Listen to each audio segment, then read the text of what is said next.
जय श्री सीताराम।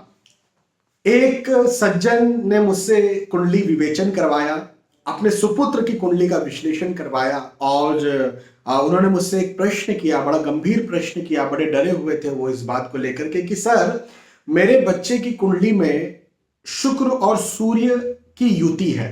हाँ, और शुक्र उस युति में अस्त बैठे हुए हैं, कंजंक्शन में सन एंड वीनस का कंजंक्शन है, जिसमें जो वीनस है वो बिल्कुल पूरी तरह से कंबस्ट है। तो ऐसी स्थिति में मैं ये सीख रहा हूं, मैंने ये सीखा है कि संतान नहीं होती। अब चूंकि मेरा बेटा जो है वो विवाह के लायक है और मैं उसका विवाह करवाना चाहता हूं, तो संतान नहीं होगी, इस बात का डर मुझे सता रहा है। मैं ज्योतिष में जो अभी नया नया सीख रहा हूं, तो मुझे ये भी सिखाया जा रहा है या सिखाया गया है कि शुक्र और सूर्य का जो युति होता है वो प्रेम संबंधों को भी खराब करता है। प्रेम संबंध मतलब पति और पत्नी के बीच में बनने वाला प्रेम, उसको भी खराब करता है। यहां तक कि यौन संबंधी रोगों को पैदा करता है। रिप्रोडक्टिव सिस्टम जो होता है हमारा, उसमें भी समस्याएं पैदा करता है। तो यूरिनरी सिस्टम जो होता है उसमें भी समस्याएं पैदा करता है। तो सर, मैं बड़ा भयभीत हूं, अपने बच्चे को अब विवाह के लायक देखता हूं तो बड़ा चिंता में आ जाता हूं कि विवाह तो हम करवा देते हैं, लेकिन पति पत्नी प्रेम नहीं रहा, किसी प्रकार का यौन संबंधी रोग हो गया या फिर संतान उत्पत्ति नहीं हुई, तो फिर क्या होगा। मैं बड़ा भयभीत रहता हूं। उन्होंने ऐसा मुझसे कहा। मैंने उन्हें बड़ा अच्छे से विस्तार से सारी बातें समझाई और मैंने उन्हें जो समझाया वो मैं आपको यहां पर बताता हूं, समझाता हूं। देखिए, कभी भी आप सब इस बात का ध्यान रखिए कि कोई भी ग्रह अस्त होना अच्छी बात नहीं है कुंडली में। वो शुक्र हो, वो गुरु हो, वो चंद्र हो, वो कोई भी ग्रह हो, यदि कहीं अस्त है तो ये अच्छी बात नहीं होती है। डेबिलिटेड है, नीच राशि के स्थित बैठे हुए हैं, नीचता उनकी भंग नहीं हुई है, तो ये अच्छी बात नहीं होती है। छठवें, आठवें या 12वें भाव में कोई भी ग्रह आकर के बैठ गए हैं, विपरीत राजयोग नहीं बन रहा है, तो ये अच्छी बात नहीं होती है। तो ये तो खराब स्थितियां हैं, ये बात सही है, बिल्कुल सही है। लेकिन जहां तक बात है संतान उत्पत्ति की, तो भैया मैंने उनसे ये बात पूछी कि मुझे एक बात बताइए कि क्या संतान सिर्फ आपके बच्चे की होगी? मतलब हम ये कहें कि भाई आपके बेटे की संतान, तो क्या आपकी बहू की वो फिर संतान नहीं रहेगी? क्या ऐसा रहेगा? उन्होंने कहा बिल्कुल सही बात है सर, संतान तो 2 जनों की है। तो मैंने फिर उन्हें कहा कि यदि संतान 2 जनों की है तो फिर एक व्यक्ति की, एक जन की कुंडली से ही आप सारे निर्णय क्यों ले रहे हैं? 2 जनों की कुंडली से निर्णय लेने चाहिए। उन्होंने कहा सर बात तो सही है, लेकिन फिर भी एक जन की कुंडली में समस्या है तो मैं उसको लेकर के चिंतित हूं। मैंने उन्हें ये आश्वासन दिया, मैंने उन्हें समझाया कि देखिए, ये बात है एक्सपीरियंस की। मैं दुनिया भर के कई सारे लड़के लड़कियों की कुंडली देख चुका हूं, कई सारे वरिष्ठ जनों की कुंडलियां देख चुका हूं, कई सारे ऐसे नाना नानी दादा दादियों की कुंडली देख चुका हूं जिनकी कुंडली में शुक्र अस्त थे सूर्य से, शुक्र सूर्य युति थी और खराब से खराब भाव में थी, उसके बावजूद भी उनके पास संपन्न परिवार है। हाँ, ये बात भी है कि हो सकता है कि किसी की शुक्र सूर्य युति हो, उनका संपन्न परिवार ना हो, लेकिन यह भी तो हो सकता है कि शुक्र सूर्य युति ना हो तो भी उनकी संतान ना हो रही हो। भाई, जिनकी संतान नहीं हो रही, क्या शुक्र सूर्य युति की ही वजह से नहीं हो रही क्या? तो नहीं, ऐसा तो नहीं है। और भी ऐसे लोग होंगे जिनकी शुक्र सूर्य युति नहीं है कुंडली में, फिर भी उन्हें संतान नहीं हो रही है। तो संतान नहीं हो रही है, इसका कारण क्या है? तो इसका मेजर जो कारण, इसका जो बड़ा कारण निकल करके आता है, वो आता है कुंडली मिलान।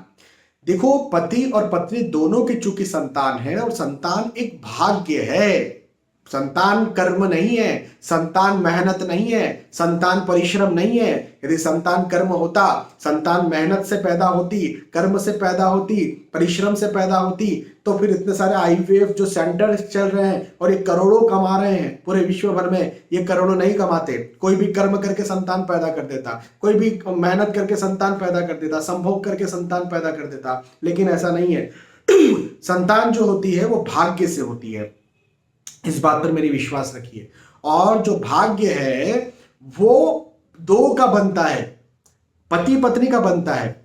अब इसको ये मत समझिएगा कि भाग्य से होती मतलब जितनी भी संतान पैदा करते जाओ, मैं वो बात नहीं कर रहा हूं। मेरी बात को, भावना को समझने की कोशिश करना कि एक संतान यदि आपकी है, 2 संतान है, 3 संतान है, जितनी भी संतान के लिए आपने कर्म किया है और वो संतान आपको कर्म करने के बाद में हो गई है, तो इसे आप भाग्य भी मानिए। सिर्फ कर्म से नहीं होगा, भाग्य होगा तो होगा काम, सिर्फ कर्म से संतान पैदा होने का काम नहीं हो सकता, ये बात पे विश्वास रखिए।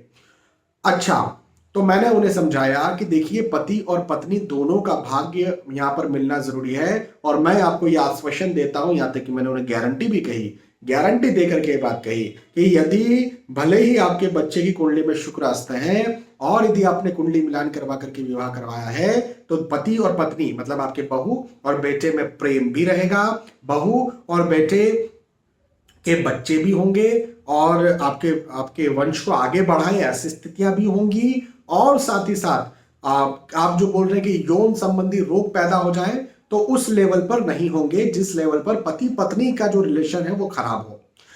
अब थोड़े बहुत हो सकते हैं, वो मैंने फिर उनको अलग से दूसरे ग्रहों के बारे में भी समझाया और उस आधार पर सारी बातें बताई। लेकिन यदि मुख्यतः संतान और प्रेम को लेकर के वो परेशान थे, तो मैंने उन्हें आश्वासन दिया और गारंटी दी कि यदि आप कुंडली मिलान करके अच्छे से विवाह करेंगे तो बिल्कुल संतान को लेकर चिंतित मत होइए, प्रेम को लेकर चिंतित मत होइए। आप सभी से भी मैं ये बात कहूंगा, आप सब भी मेरी इस बात को आगे तक पहुंचाइए कि कुंडली मिलान अच्छे से होना चाहिए। हाँ, ये बात पूरी तरह से सही है कि लड़का और लड़की दोनों का बर्थ डिटेल सही हो। भाई ये बात तो सही है। देखो ये फिर वो बात हो गई कि कोई व्यक्ति ब्लड रिपोर्ट किसी की आई ब्लड सैंपल किसी ने करवाया, रिपोर्ट किसी की आई और उस रिपोर्ट के साथ कुछ छेड़छाड़ कर दी गई। हाँ, तो अब वो डॉक्टर को दिखाई जा रही है, छेड़छाड़ की हुई रिपोर्ट डॉक्टर को दिखाई जा रही है। तो भैया डॉक्टर को क्या पता कि रिपोर्ट में छेड़छाड़ हुई है? डॉक्टर तो उस रिपोर्ट के अकॉर्डिंगली मेडिसिन लिख करके देगा।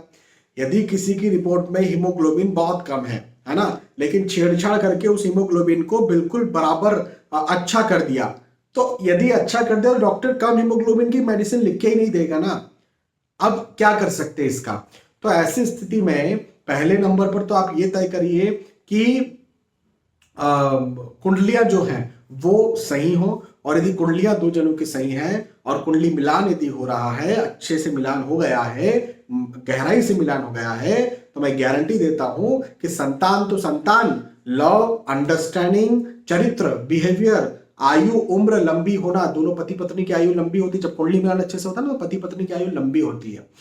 आयु, संतान, भाग्य, देखो एक दूसरे का भाग्य, धन, पैसे, प्रतिष्ठा ये भी जुड़ा हुआ होता है, तो ये सब मजबूत होता है। तो मेरी इस बात को गौर रखिएगा, ध्यान रखिएगा कि संतान एक के भाग्य से नहीं होगी, भले ही एक की कुंडली में कुछ नेगेटिविटी दिख रही है। अब वो नेगेटिविटी जो दिख रही है ना, अब देखो अब अपन इस विषय पे बात करते हैं कि भाई फिर क्या आप क्या ये बोलना चाह रहे हैं? आप मुझसे प्रश्न कर सकते हैं कि क्या आप ये बोलना चाह रहे हैं कि फिर एक इंसान की कुंडली कोई मायने ही नहीं रखती है, बस 2 की ही कुंडलियां ज्वाइंट होगी तो ही मायने रखती है संतान के विषय में? नहीं, ऐसा भी नहीं है। मैं इस बात को समझाता हूं। मैं हमेशा से ये बात कहते आया हूं कि जो 100% आपका जो वैवाहिक जीवन है, तो वैवाहिक जीवन का एक अंग संतान है। तो संतान को यदि हम 100% एनालिसिस करना चाहते हैं, तो कुंडली मिलान का जब एनालिसिस होगा तो वो 80% संतान का एनालिसिस होगा। तो कुंडली मिलान यदि कहती है कि भाई संतान हो जाएगी, कोई दिक्कत नहीं है, तो 80% कुंडली मिलान पॉजिटिव है संतान के लिए। हो सकता है 20%, अब 80 में से 20 बच गया, तो किसी एक की कुंडली ये बता रही है कि मान के चले उसके पंचम, जिसकी कुंडली ये बता रही है कि संतान नहीं होगी, उसके पंचम स्थान पर सूर्य बैठे हुए हैं। अब सूर्य जब बैठ जाते हैं तो संतान होने नहीं देते या बार बार मिसकैरेज, अबॉर्शन करवाते हैं। तो उस व्यक्ति की कुंडली में पंचम स्थान पर सूर्य बैठे हैं, या शुक्र और सूर्य का युति बन करके बैठा हुआ है, वो भी पंचम स्थान पर आकर के बैठा हुआ है। अब उसकी कुंडली ये बता रही है कि इसको संतान नहीं होगी या दिक्कत आएगी, और 80% जब कुंडली मिलान हमने किया है तो ये बता रहा है कि नहीं संतान तो हो जाएगी और अच्छी संतान होगी। तो अब इस केस में क्या करना चाहिए? इस केस में जो 20% है उसको इस तरह से लेना चाहिए कि भैया देखो समस्या तो आएगी। जैसे मान के चले आपने जनवरी में संतान प्राप्ति के लिए कर्म करना शुरू किया, तो आप फरवरी, मार्च, अप्रैल, मई, जून, जुलाई तक परेशान हो सकते हैं। हो सकता है इस बीच में एक बार गर्भधारण हो जाए और वो मिसकैरेज भी हो जाए, ऐसी स्थितियां भी हो सकती है। हाँ जी, हो सकती है। लेकिन एक बार मिसकैरेज होने के बाद या अबॉर्शन होने के बाद सेकंड टाइम संतान हो जाएगी। हो सकता है डिले हो, जनवरी, फरवरी, मार्च, अप्रैल, मई, जून, जुलाई तक कर्म करने नहीं हो रहा है, डिले हो रहा है, लेकिन अगस्त, सितंबर में संतान गर्भधारण हो जाए, खुशखबरी मिल जाए, ये हो जाएगा।